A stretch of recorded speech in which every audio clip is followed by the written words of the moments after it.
দেখুন আজকে এসে গেছে একটা আইফোন 13 নিয়ে, হোয়াইট কালার। ম্যাডাম পছন্দ ছিল তো হোয়াইট কালার? তো ম্যাডামের ছেলের জন্য নিচ্ছে। তো অনেক দিন ধরে, কতদিন ধরে ম্যাডাম খাইনি? 1 সপ্তাহ ধরে খাইনি। খাইনি শুধু এই ফোনটার জন্য।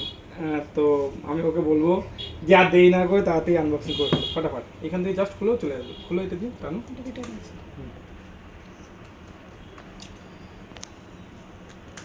এদিকটা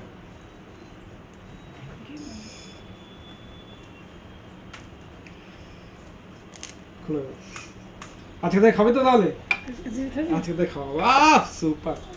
দেখ খোলো, খুলে দেখাও, দেখি তো কালারটা, দেখো হোয়াইট কালারটা। আপনি হোয়াইট দিতে যাচ্ছিলেন না, দেখেছেন তো? সুপার। তো তো ম্যাডাম যা গিফট চেয়েছেন আমরা দিয়েছি তো। তো বলবেন তো আমাদের এখানে আসার জন্য? একদম। হ্যাঁ, তো ম্যাডাম বলবেন তো আমাদের দোকানের জন্য? তো বন্ধুরা আপনাদের দোকানে খুব ভালো ব্যবহার, তো আমরা 100% মানে যেটা গিফট বলেছি আমরা সেটাই পেয়েছি। তো আমরা ট্রাই করি যতটুকু সম্ভব আমাদের বাজেটের মধ্যে দেওয়ার। তো আপনারা আসুন, ঠিক আছে? থ্যাংক ইউ বন্ধুরা।